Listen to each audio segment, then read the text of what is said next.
All right, how's everyone doing out there? Good time? Looking good, everyone. All right, our first speaker tonight, I have a close attachment to because he's from Vancouver and is one of the biggest names in Web3 in the world. He bootstrapped Axiom Zen in Vancouver back in 2012 and launched a handful of great companies, receiving the accolade of one of Canada's most innovative companies. But one of them stood out the most, Dapper Labs. And in a few short years has changed the world of digital collectibles forever. In 2017, when the term non-fungible token had yet to make its way to the global lexicon, Dapper Labs was a tiny company making an Ethereum-based NFT game featuring cats. CryptoKitties, to be exact. With the success of CryptoKitties, Dapper Labs were now on a mission to make Web3 safe, accessible, and for a mainstream audience. Not to mention helping make Vancouver the Web3 hub of the world, affectionately known as Webcouver. At the height of the pandemic, Dapper launched their first mainstream project, NBA Top Shot, with moments of some of the most historic plays in basketball history, recently hitting $1 billion in trading volume, that's US dollars. They're now added UFC Strike, NFL All Day, and La Liga, all on the greenest blockchain network called Flow, where minting an NFT costs less carbon than a post on a social networking site. It took a lot of moving parts to get him here. Thanks, Arthur. So in conversation with Global News' Anne Gaviola, it is my honor to welcome to the stage the co-founder and CEO of Canada's own Dapper Labs, Roham Gharegozlou.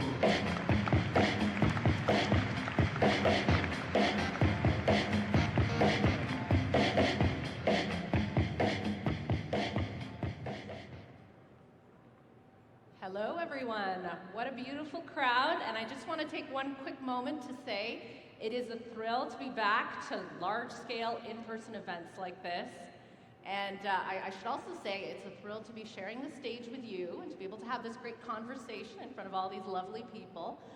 In many ways, you're probably one of the key people kind of responsible for the mainstreamification of NFTs, and which we'll get into properly. But I want to start things with kind of the basics. Let's talk about Web3 and what that means to you. It's not quite a ubiquitous term yet, so enlighten us. Yeah, I mean, well, first of all, thank you everybody for being here. What an amazing crowd and good to be back in Toronto. Shout out to Vancouver entrepreneurs in the audience. Sounds like there's a few in here. So Web3, I mean, I'll start off by maybe making a statement that I don't think anybody will disagree with. Our lives are increasingly digital, whether you talk about our social lives on Instagram and Twitter, whether you talk about our business lives on Salesforce or GitHub, whether you talk about the software that our governments use to make decisions that impact all of us every day in ways that maybe nobody fully understands.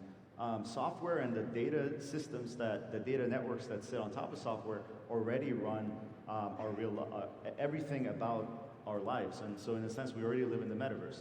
Web3 is a new kind of software, is a new way to write software that actually makes it more open, more transparent, and more suited for the world that we live in a world where we as humans are so reliant on the software systems that govern our lives. Web3 is a way to build software that respects our rights as users and creates incredible opportunity for entrepreneurs and for developers that is global and permissionless. Anyone, whether they are 12 years old in Botswana or whether they're a Harvard graduate in Toronto, they can sit there and write software that billions of people around the world can use without any middlemen, without any person trying to take 10%, 30%, whatever it might be.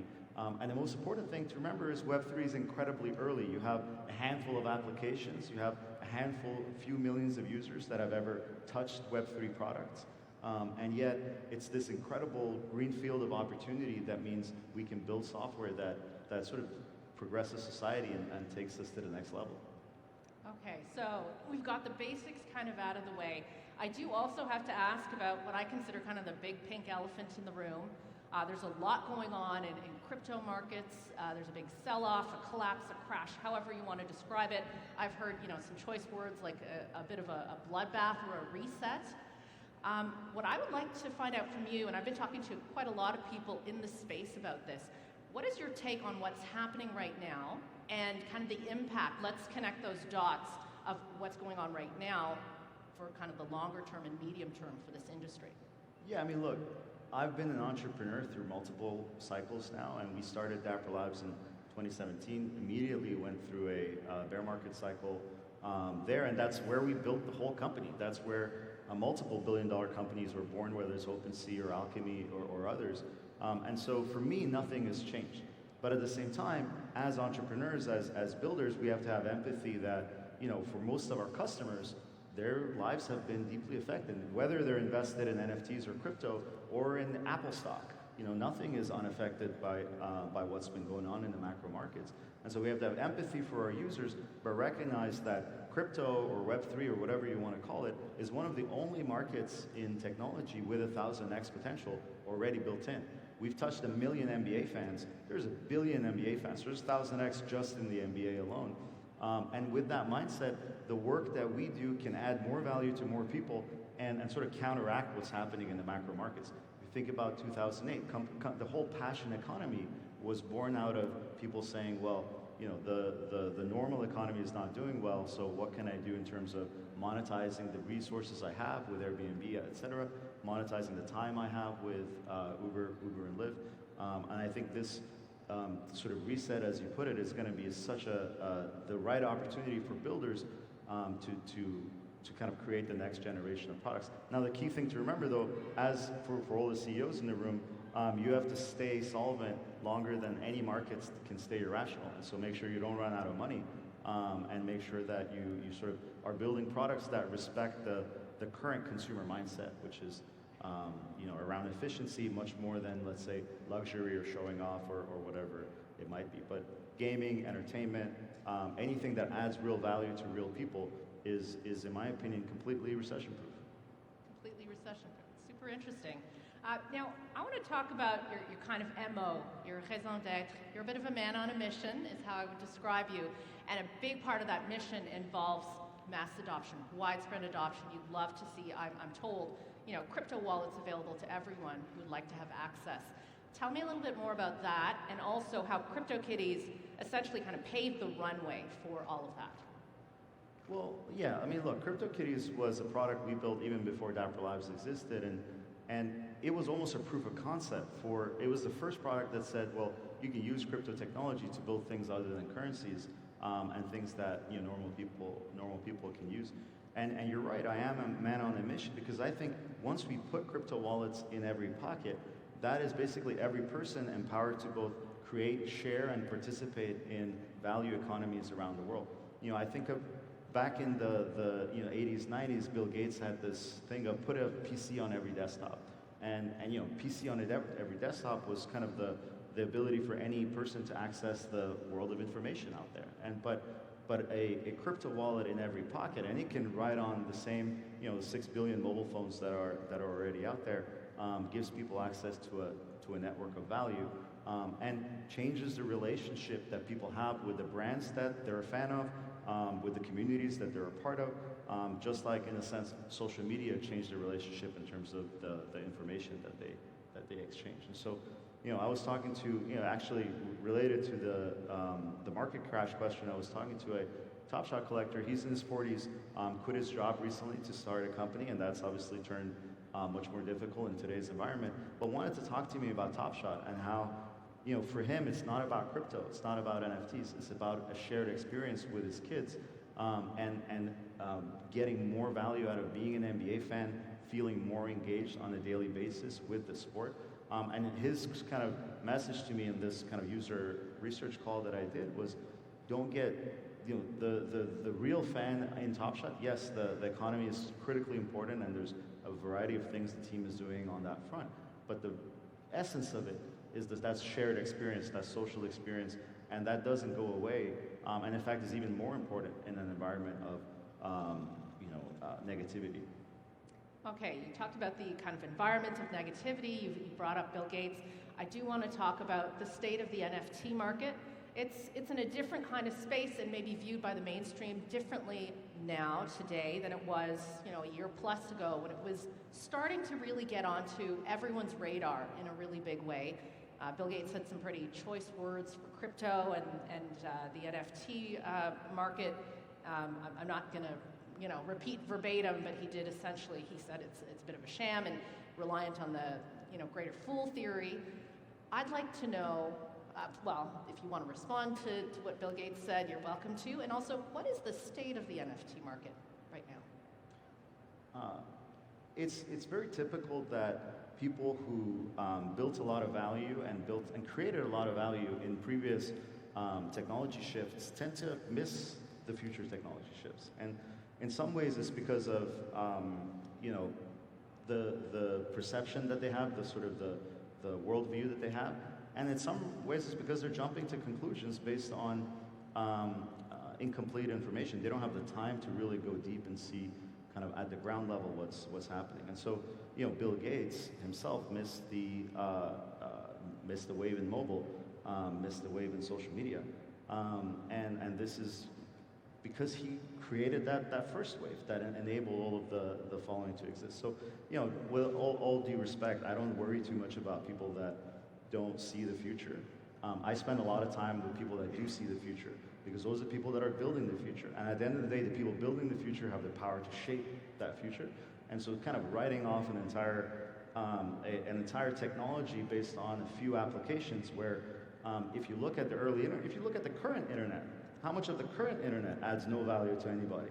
How much of the current internet is scams and shams and frauds and et cetera? But how much of the current internet has helped billions of people access a quality of life that was never possible for the average human on this planet, access a level of empowerment, education, and opportunity that was never possible for the average human. So that's kind of what I think about, and so in a sense, our mission is more important than ever in an environment of kind of misunderstanding. Now, when you talk about the state of the NFT market, it is shifting very much from a point of, hey, hype or promise to a moment where you have to deliver on those promises. You have to provide utility, real value to real people, just like, and this shift happens in every single technology. Lots of excitement, and then it's clear who are the people that are going to go the distance, who are the people that are building products and communities that are going to last and are going to compound over the years. And I think we have a lot of fantastic, some of the smartest people in the world every day are quitting Web 2, going into Web 3, and thinking to themselves, well, I have X amount of years left in my career. I want to build software that is open. I want to build products that my kids are going to be proud of me for, not build software that enriches a few at the expense of the many, or that actually controls access, controls opportunity, and puts a tax and a toll on it, when the alternative is possible, right? 20 years ago, the alternative wasn't possible. Today, we have software that can run transparently in the open, and so why wouldn't you build it in that way? And I do want to take a moment to kind of, when we talk about NFT technology, a year plus ago, I couldn't say NFT without giving a short description of what it actually is to remind people. And now it's understood. I mean, people have that kind of grasp of the basics. Yes. And I would love to ask or get your thoughts on, what do you think is the kind of biggest misconception around NFTs? Well, just to touch on the stage question. So you had a moment in the internet when people were asking, what does HTTP stand for? How does email work? Then you had a moment in the internet when people were talking about email or websites as a thing. And then when you truly go mainstream, then it's just about, Gmail, right? Uber, Airbnb. It's the product, not the technology. It's the value that it gives you, not how it works. And so it's very natural to notice, and it's actually positive to notice a shift away from, hey, what is an NFT, and towards, hey, if I have a UFC strike, if I'm going to a UFC match, I better have a UFC championship moment, because that gives me access to the Champions Club. That's it. You don't have to worry about how the technology works, what blockchain it runs on, where you store it. In a sense, everything will be compatible with everything else. So I think that's critically important to remember. And what was the question that I didn't answer? Oh, I wanted to find out about, the state of the NFT Misconception market. about NFTs. Misconceptions, things that people think that maybe you have a great opportunity to kind of shatter that myth right now. I think the misconception about NFTs is that it's all about just like every piece of information that is relevant to everybody else is now online. Every asset every asset that is relevant to everybody else will be on chain eventually. So NFTs aren't this sort of niche thing that is only applicable to digital artists or sort of sports franchises or big brands or whatnot. It is every asset that will one day be useful to move across different applications, will in some sense, whether it's a fungible token or non-fungible token, will be represented on the blockchain. And so this technology shift isn't about a new kind of corner of the internet. It's about remaking everything that we use and we rely on to be more open and more accessible to everybody else. And another misconception is that it's only about individuals or users or economic trading. It's actually more about developers, and it's more about the things you can build on top of these open networks, the things you can build on top of NFTs, and the value that can compound over years and years. And so, it's super early days, but it's the single biggest economic opportunity of my lifetime in terms of what entrepreneurs like yourselves can jump into and the kind of products you can build. Kind of like the next frontier, I guess you could say. You talk about it being the early days. This is one of my favorite questions, and I ask this year after year. When we talk about the crypto space, I'm going to lump the NFT space in there. How early is it? And I kind of equate that to, is it is it a toddler? Is it a tween, a teen? Like, where are we at? I think it's a toddler in the sense that you can clearly tell, hey, it's a person. It can do all of these things. It can do things, yeah. It can do things. But I mean, specifically compared to the internet, there was a point in the internet when people talked about email, and there was a point where everybody knew what You've Got Mail meant. There was a movie called You've Got Mail. And we are nowhere close to that when it comes to crypto. People know what NFTs are, but the process for a non-technology person to actually go buy one and then to use one, or for a brand to create a product that lets the users bring NFTs into it, or for a creator to take out an iPhone, snap a picture or draw a doodle, and then get a URL where anyone can come with a credit card, buy that NFT. That we are in a sort of technology shift phase, very far from it.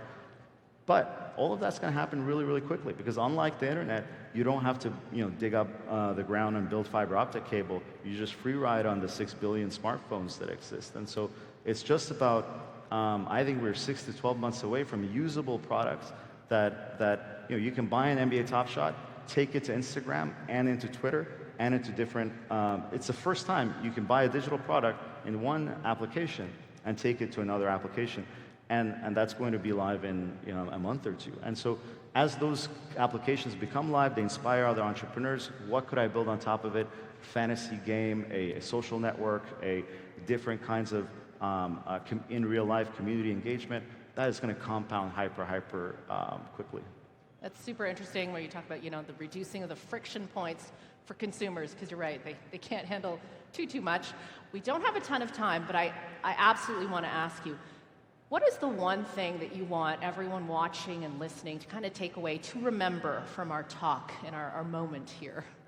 Yeah, I mean, I think it's something I mentioned a couple of seconds ago, which is the people that build the future have the power to shape it, and everybody in this room has the choice to work on anything you want to work on, and to build things in multiple, there's 1,000 ways to build the same product for the same customer. And I think that it's incumbent upon us to look at the lives that we're leading, the dependency that we have on digital networks, and say, well, why not build them in an open way? Why not build them in an interoperable, decentralized, and ultimately accessible way where anybody in the world can be empowered to create value? So that thought of, hey, you have a choice of what to work on, and you have a choice of how to work on it, is in a lot of ways what motivated us to get into NFTs, to create the concept of an NFT or CryptoKitties, et cetera. And I think it's incumbent upon everybody to see if you can do the same.